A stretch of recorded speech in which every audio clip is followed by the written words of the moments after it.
Have you ever been told, "We're here for you, we're family," but deep down, you knew it wasn't true support?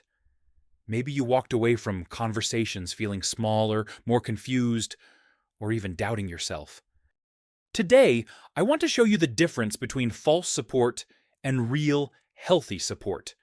Because once you know the difference, you'll stop chasing what drains you and start building relationships that actually nourish you.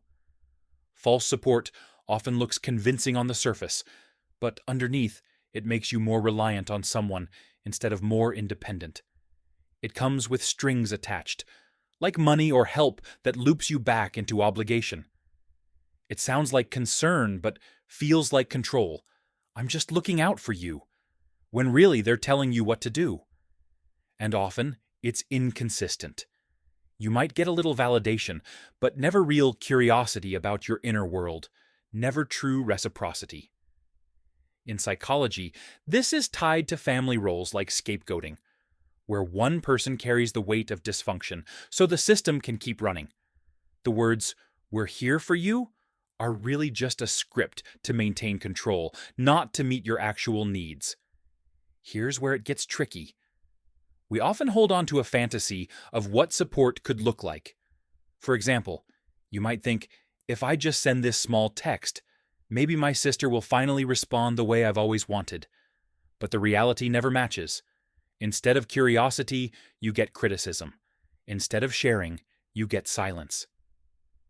This fantasy hook is powerful because it comes from a real longing for family, for love, for someone who knows you deeply.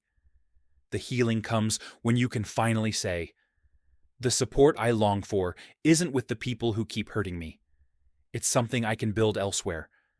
So what does real support actually look like? It's not telling you what to do, but respecting your autonomy. It's validating your decisions and reminding you that you're trustworthy. It's trusting and uplifting you, so you leave stronger, not smaller. It's being genuinely curious about who you are, your inner world, not just your surface. And it's sharing emotionally with reciprocity, not just one-sided control. This lines up with what psychology tells us about secure attachment.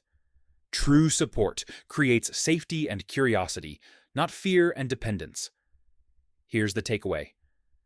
When you interact with someone, ask yourself, do I feel clearer, more myself, more empowered after being with them?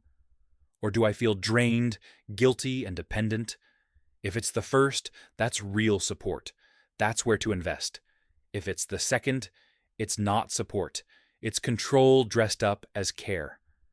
The moment you define support for yourself, you stop settling for the fantasy and start attracting the relationships that match your truth. So, if you're curious about what healthy support looks like, this is it.